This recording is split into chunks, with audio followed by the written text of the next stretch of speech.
Hi friends, welcome back to my channel more than housewife. நம்ம தினமும் பண்ணுற சில சின்ன சின்ன மிஸ்டேக்ஸ்னால நம்ம வேலையை அது வந்து டபுள் ஆக்குதுன்னு உங்களுக்கு தெரியுமாங்க?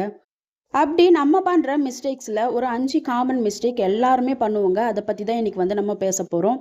அந்த மிஸ்டேக்ஸ் மட்டும் நம்ம வந்து கண்ட்ரோல் பண்ணிக்கிட்டா போதும், நமக்கு வேலை டபுள் ஆகவே ஆகாது, வீடும் நமக்கு வந்து க்ளீனாக மெயின்டைன் ஆகும். அது என்னென்னு சொல்லிட்டு இப்போ பார்க்க போகிறோம். அதுக்கு முன்னாடி இப்போ தான் ஃபர்ஸ்ட் டைம் என்னோட வீடியோ பார்க்குறீங்கன்னா பிடிச்சிருந்தா ப்ளீஸ் சப்ஸ்கிரைப் பண்ணிக்கோங்க. வீடியோ ஸ்கிப் பண்ணாமல் பாருங்கள், ரொம்ப யூஸ்ஃபுல்லாக இருக்கும். வாங்க வீடியோக்குள்ளே போகலாம். மிஸ்டேக் நம்பர் 1, ஃப்ளோரை குப்பை ஆக்குறதுங்க. நம்ம வந்து அவ்வளோ நேரம் டைம் எடுத்து வீடு பெருக்கியிருப்போம், இல்லை மாப் பண்ணியிருப்போம், எல்லாமே பண்ணியிருப்போம். ஆனால் அடுத்த நிமிஷம் நம்ம வந்து வீட்டில் ஏதாவது கண்டிப்பாக ஸ்நாக்ஸ் சாப்பிட்றதோ இல்லை சாப்பாடே கூட சாப்பிடலாம். அப்போ வந்து நம்ம சாப்பிடும் பொழுது சின்னதாக சாம்பார் சிந்தலாம், இல்லை சாப்பாடு சிந்தலாம். அதெல்லாம் நம்ம என்ன பண்ணுவோம், எடுத்து போட்டுட்டு போயிடுவோம். கரெக்டாக எடுத்து போட்டுட்டு போயிடுவோம். ஆனால் அதுக்கப்புறம் அந்த குழம்போட அந்த அந்த கலர் வந்து அப்படியே டைல்ஸ் வீடாக இருந்தால் சொல்லவே தேவையில்ல, ரொம்ப வந்து அசிங்கமாக தெரியுங்க அது. நம்ம என்ன பண்ணுவோம், அதை வந்து துடைக்காமல் அப்புறமா வந்து துடைச்சிக்கலாம் அப்படின்னு விடும்பொழுது இன்னமும் நமக்கு வந்து வேலை அதிகமாக தான் ஆகும். ஸோ நீங்கள் சாப்பிட்டு முடிக்கிறீங்கன்னு சொன்னாக்கா, ஃபேமிலியாக ஆகட்டும் இல்லை நீங்கள் மட்டும் ஆகட்டும், சாப்பிட்டு முடிக்கும் பொழுது நீங்கள் சாப்பிட்டு முடித்த இடத்த ஒரு வாட்டி மாப் பண்ணிங்கன்னா ரொம்ப க்ளீனாக இருக்கும். அதே போல் தான் வந்து ஸ்நாக்ஸ் ஏதாவது சாப்பிட்றோன்னு சொன்னால் அதோட பேப்பர்லாம் வந்து கீழே போடாமல் எடுத்துகிட்டு போய் டஸ்ட்பினில் போட பழகிக்கோங்க.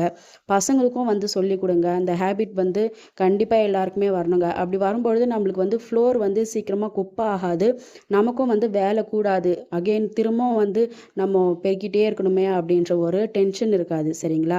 இது வந்து சின்ன விஷயம் மாதிரி தெரியலாங்க. ஆனால் அப்பதான் பெருக்கியிருப்போம், திரும்பி பார்க்குறதுக்குள்ள பசங்க வந்து குப்பை பண்ணியிருப்பாங்க.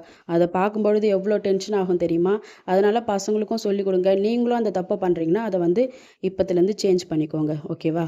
அதே போல் பசங்க வந்து ஹோம்ஒர்க் எழுதுறாங்கன்னு சொன்னால் வீட்டில் அப்போ தான் வந்து பென்சில் சீவி போடுவாங்க. இப்படி நிறைய தப்பு பண்ணுவாங்க. பேப்பர் கிழிச்சி போடுறது, இந்த மாதிரிலாம் பண்ணுவாங்க.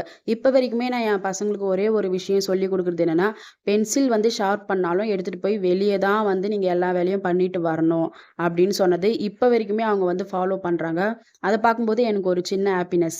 அப்போ சொன்னது நான் சும்மா கூட சொல்லியிருக்கலாம், ஆனால் தினமும் இதை வந்து இவங்க ஃபாலோ பண்ணுறாங்களே அப்படின்ற ஒரு சந்தோஷம். ஸோ பசங்களுக்கும் வந்து முடிஞ்ச அளவுக்கு நீங்க சொல்லிக் கொடுங்க.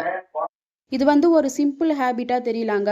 ஆனா நீங்க இதை வந்து ஃபாலோ பண்ணும்பொழுது அதுக்கப்புறம் வந்து வீடு ஃப்ளோர் பார்த்தீங்கன்னா எப்பவுமே வந்து உங்களுக்கு க்ளீனா இருக்கும். அப்போ பார்க்கும்பொழுது தான் ஓகே அப்படின்ற மாதிரி உங்களுக்கே ஒரு சந்தோஷம் வரும். கண்டிப்பா வந்து ஃபாலோ பண்ணி பாருங்க. மிஸ்டேக் நம்பர் 2, ஷிங்க்ல இருக்கிற பாத்திரத்தை கழுவாம அப்புறமா பார்த்துக்கலாம் அப்படின்னு சொல்லிட்டு விடுறதுங்க. இது பண்ணுறதுனால நமக்கு என்ன ஆகும் தெரியுமா? நம்ம வந்து உடனே கழுவுனாலும் நமக்கு அந்த அளவுக்கு வேலை இழுக்காதுங்க. அப்புறமா கழுவலாம் அப்படின்னு சொல்லிட்டு போட்டு விட்டு வரும்பொழுது தான் நமக்கு வந்து இன்னும் அந்த பாத்திரம் வந்து ட்ரை ஆகும். அதுவும் இல்லாமல் உப்பு தண்ணிலாம் இருக்குது அப்படின்னு சொன்னால் உப்பு படிஞ்சு ஒரு மாதிரி இருக்குங்க. தண்ணி அங்கங்கே ட்ராப்பாக எங்கெங்கே வந்து அது காஞ்சிருக்கும், இன்னும் ட்ரை ஆகி அந்த உப்பு தண்ணி அப்படியே படிஞ்சிருக்கும். இன்னமும் நமக்கு வந்து அங்கே மெஸ்ஸி ஆகிடும், ஸ்மெல் வரும். இந்த மாதிரி நிறைய ப்ராப்ளம் இருக்குங்க. சரிங்களா? அதனால நீங்கள் வந்து ஷிங்க்கில் பாத்திரம் இருக்குன்னு சொன்னால் ஒரு 4 பாத்திரம் இல்லை 2 பாத்திரம் கூட இருக்கட்டுமே, அதை வந்து கையோடு நீங்கள் வாஷ் பண்ணி வச்சுட்டு வந்துட்டிங்கன்னா அதோட வேலை முடிஞ்சிச்சு. முக்கியமாக ஷிங்கை வந்து எப்பவுமே வந்து காலியாக வச்சுக்கோங்க, நல்லா ட்ரையாகவும் வச்சுக்கோங்க. இப்படி வச்சுக்கிறதுனால நமக்கு வந்து கொசு வராமல் இருக்கும், கரப்பாம்பூச்சி பல்லி தொல்லை இல்லாமல் இருக்குங்க. சரிங்களா? ஸோ இந்த மிஸ்டேக் வந்து யாராவது பண்ணுறீங்கன்னா கண்டிப்பாக சேஞ்ச் பண்ணிக்கோங்க. முக்கியமாக ஷிங்க்கு கிட்ட வந்து எந்த ஒரு குப்பையும் இல்லாத மாதிரி பார்த்துக்கோங்க. அப்போதைக்கு நீங்கள் க்ளீன் பண்ணுற வரைக்கும் ஓகே. க்ளீன் பண்ணிட்ட பிறகு எந்த ஒரு குப்பையும் இல்லாத மாதிரி பார்த்துக்கோங்க. எந்த ஒரு வேஸ்டேஜும் இல்லாத மாதிரி பார்த்துக்கோங்க. சரிங்களா? ஸோ இப்படி பண்ணும்பொழுது நமக்கு வந்து ஷிங்க்கும் பார்க்க க்ளீனாக இருக்கும். எந்த ஒரு பூச்சி பொட்டும் நம்மளுக்கு வந்து வராமல் இருக்குங்க. நிறைய பேருக்கு தெரிஞ்ச விஷயம், கண்டிப்பாக வந்து உங்களுக்கும் தெரிஞ்சிருக்கும். ஷிங்க்கு காலியானாலே கிச்சன் வந்து க்ளீன் ஆன மாதிரி தாங்க. அது கண்டிப்பாக உங்களுக்கு தெரியும். ஸோ ஷிங்க்கு நம்ம அப்படியே ஷிங்க்கில் வந்து நம்ம பாத்திரம் அப்படியே போட்டு வரும்பொழுது தான் நம்மளுக்கு கிச்சனும் மெஸ்ஸியாக இருக்கிற மாதிரி. நீங்கள் என்ன தான் கிச்சன் வந்து க்ளீன் பண்ணியிருந்தாலும், கேஸ் ஸ்டவ் தொடச்சி கவுண்டர் டாப்லாம் க்ளீன் பண்ணி எல்லாமே பண்ணியிருந்தாலும், ஷிங்க்கில் பாத்திரம் இருக்குன்னு சொன்னால் கண்டிப்பாக கிச்சன் க்ளீன் ஆன மாதிரி நம்மளுக்கு ஃபீல் வரவே வராது. ஸோ நீங்கள் பாத்திரம் வாஷ் பண்ணால் மட்டும்தாங்க கிச்சன் வந்து க்ளீனாக இருக்கும். ஸோ கண்டிப்பாக இந்த மிஸ்டேக் யாராவது பண்ணுறீங்கன்னா கண்டிப்பாக சேஞ்ச் பண்ணிக்கோங்க. Mistake number 3, daily over cleaning. Daily வந்து சில பேர் வந்து ஓவராக க்ளீன் பண்ணிகிட்டே இருப்பாங்கங்க. இது வந்து எந்த லிஸ்ட்டில் சேரும்னா கண்டிப்பாக டீப் கிளீனிங் லிஸ்ட்டில் தான் சேரும். தினமும் டீப் கிளீனிங் பண்ணுறது வந்து பாசிபிள் இல்லவே இல்லைங்க.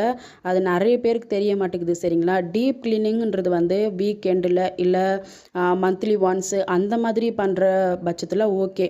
பட் தினமுமே நமக்கு வந்து எல்லா இடமும் க்ளீனாக இருக்கணும், பர்ஃபெக்டாக இருக்கணும் அப்படின்னு சொல்லிட்டு சில பேரில் வந்து க்ளீன் பண்ணிகிட்டே இருப்பாங்க. இப்படி பண்ணும்பொழுது நமக்கு வந்து ரெஸ்ட்டு கிடைக்காது. முக்கியமாக குக்கிங் டைம் நம்மளுக்கு வந்து முக்கியமாக ரொட்டீனே வந்து சேஞ்ச் ஆகிடுங்க ஆட்டோமேட்டிக்காக சரிங்களா. டைமிங் சேஞ்ச் ஆகிடும், குக்கிங் டைம் சேஞ்ச் ஆகிடும், எல்லாமே சேஞ்ச் ஆகிடும். அதனால் ஜஸ்ட்டு ஒரு மொத்த வீடும் வந்து நீங்கள் க்ளீன் பண்ண போகிறீங்கன்னா ஜஸ்ட் ஒரு 30 மினிட்ஸ் வந்து டைமர் வச்சுக்கோங்க. ஒரு ரூமுக்கு 10 மினிட்ஸ் அந்த மாதிரி பிரித்து டக்கு டக்கு டக்குன்னு வந்து நீங்கள் எங்கெங்கே மெஸ்ஸியாக இருக்கோ அதை மட்டும் கிளியர் பண்ணிங்கனாலே போதும், வீடு வந்து க்ளீன் ஆகிடும். நீங்கள் டீப் க்ளீனிங் தான் பண்ணணும் அப்படின்னு சொன்னீங்கன்னா கண்டிப்பாக உங்களுக்கு வந்து வேலை ஓடவே ஓடாது. அந்த நாள் ஃபுல்லாகவே உங்களுக்கு வந்து ரொம்ப டயர்டாக இருக்கும் சரிங்களா. அதனால் டீப் க்ளீனிங்ன்றது வந்து வீக்லி ஒன்ஸு இல்லை மந்த்லி ஒன்ஸ் வந்து நீங்கள் பார்த்து அதை சூஸ் பண்ணி எந்த நாள் வந்து ஃப்ரீயாக இருக்கீங்களோ அந்த மாதிரி பண்ணிக்கோங்க. தினமும் ஓவர் க்ளீனிங் பண்ணாதீங்க. இந்த மிஸ்டேக் யாராவது பண்ணுறீங்கன்னா கண்டிப்பாக சேஞ்ச் பண்ணிக்கோங்க. ரொம்ப பர்ஃபெக்டாக இருக்கணும்னு எதிர்பார்த்தீங்கன்னா உங்களுக்கு ரொம்ப ஸ்ட்ரெஸ் மட்டும்தாங்க வருமே. ஓகே, ஓரளவுக்கு வந்து க்ளீனாக இருக்குது வீடு அப்படின்னு நினச்சிங்கன்னா அதுவே ஓகே தான் சரிங்களா. மிஸ்டேக் நம்பர் 4, பிளானிங்கே இல்லாமல் ஒர்க் பண்ணுறதுங்க.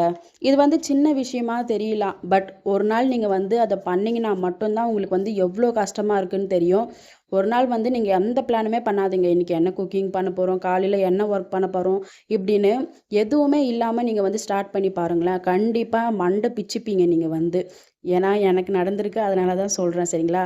நான் வந்து நைட்டே எல்லாமே பிளான் பண்ணி வச்சுருவேன். நாளைக்கு வந்து இது செய்ய போகிறேன் அப்படின்னாக்கா பார்த்துப்பேன் சரிங்களா. பார்த்துட்டு எந்த குக்கிங்க்கு தேவையான விஷயம்லாம் எனக்கு இருக்கோ அதை மட்டும் தான் செய்வேன். அப்படி இல்லாத பட்சத்தில் அப்போவே போயிட்டு வாங்கிட்டு வந்து வச்சுருவாங்க. இப்போது காலையில் வந்து நான் சேமியா செய்ய போகிறேன்னு வச்சுக்கோங்க ஒரு எக்ஸாம்பிளுக்கு.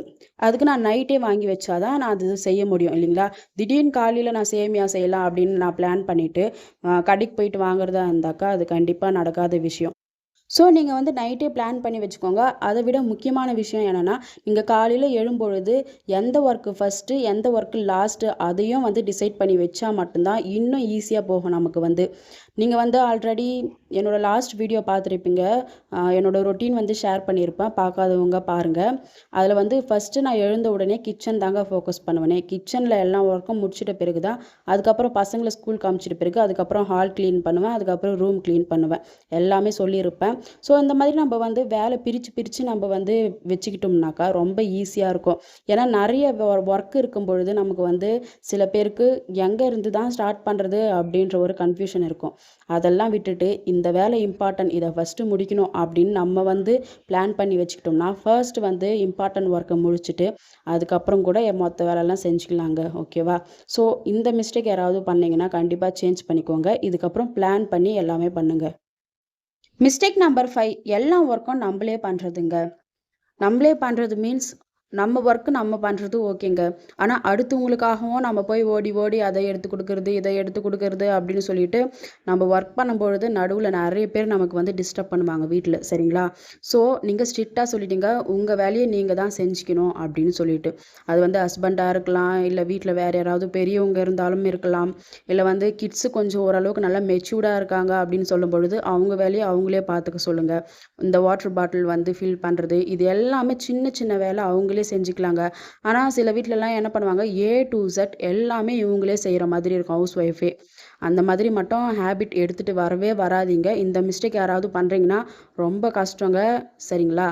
இப்போ ஓகேவா இருக்கலாம், பட் கொஞ்சம் உங்களுக்கு வந்து வயசு ஆக ஆக அப்பவும் உங்களை டிபெண்ட் பண்ணி இருக்காங்க ஃபேமிலி அப்படின்னு சொல்லும்பொழுது ரொம்ப கஷ்டமாக இருக்கும். நீங்கள் ஒருத்தரே எவ்வளோ தான் மேனேஜ் பண்ண முடியும் இல்லைங்களா. அதனால் உங்கள் ஒர்க்கை நீங்கள் பாருங்கள், அடுத்தவங்க ஒர்க்கை அவங்கள பார்த்துக்க சொல்லுங்கள் சரிங்களா. நமக்கு ஹெல்ப் கூட பண்ண தேவையில்லைங்க. நமக்கு வந்து கிச்சனில் ஹெல்ப் பண்ணுறாங்கன்னா சில பேருக்கு அது ஓகேவாக இருக்கும். ஆனால் சில பேர் என்ன பண்ணுவாங்க, ஒரு வேலைக்கு 2 வேலையே வச்சுட்டு போவாங்க. எனக்கா வேலை சொல்கிற பாரு இப்போ அப்படின்ற மாதிரி பண்ணிட்டு போவாங்க. அதெல்லாம் இன்னும் நமக்கு டென்ஷன் தான் ஆகும். அதனால் முடிஞ்ச அளவுக்கு அவங்கவுங்க ஒர்க்கை அவங்கவுங்க பார்த்துக்க சொல்லுங்கள். உங்கள் ஒர்க்கை மட்டும் நீங்கள் பாருங்கள். ஹவுஸ் ஒய்ஃபுன்றதுனால நம்ம எல்லாருக்குமே வேலை செய்யணும்னு ஒன்றும் அவசியமே இல்லைங்க சரிங்களா. உங்கள் ஒர்க்கை நீங்கள் பார்த்துட்டு அவங்கவுங்க ஒர்க்கை அவங்கவுங்களுக்கு கொடுத்தாலே இதுவே வந்து உங்களுக்கு பாதி வேலை குறைஞ்ச மாதிரி தாங்க. ஓகேவா. ஸோ இந்த மாதிரி மிஸ்டேக் பண்ணுறீங்கன்னா யாராவது கண்டிப்பாக இதை நீங்கள் சேஞ்ச் பண்ணியே ஆகணுங்க. அப்படியே வீட்டோட பாரமே உங்களுக்கு வந்து குறைஞ்ச மாதிரி இருக்கும். சுமையே குறைஞ்ச மாதிரி இருக்கும். நீங்கள் வந்து இதை சேஞ்ச் பண்ணும்பொழுது. ஸோ கண்டிப்பாக இதை வந்து நீங்கள் சேஞ்ச் பண்ணுங்க. ஓகேவா? அவ்வளோதாங்க. இதெல்லாம் வந்து ரொம்ப சின்ன சேஞ்சஸ் தாங்க. ஆனா இத நீங்க ஃபாலோ பண்ணீங்கன்னா, உங்க டெய்லி ரொட்டீன் வந்து ரொம்ப ஈஸி ஆகிடுங்க. ஸோ இந்த 5 மிஸ்டேக்ல நீங்க எந்த மிஸ்டேக் வந்து பண்றீங்கன்னு சொல்லிட்டு கண்டிப்பா கமெண்ட் பண்ணுங்க. இதுல எதெல்லாம் வந்து நீங்க சேஞ்ச் பண்ணிக்கணும் அப்படின்னு நினைக்கிறீங்களோ, அதையும் கமெண்ட்ல சொல்லுங்க. சரிங்களா?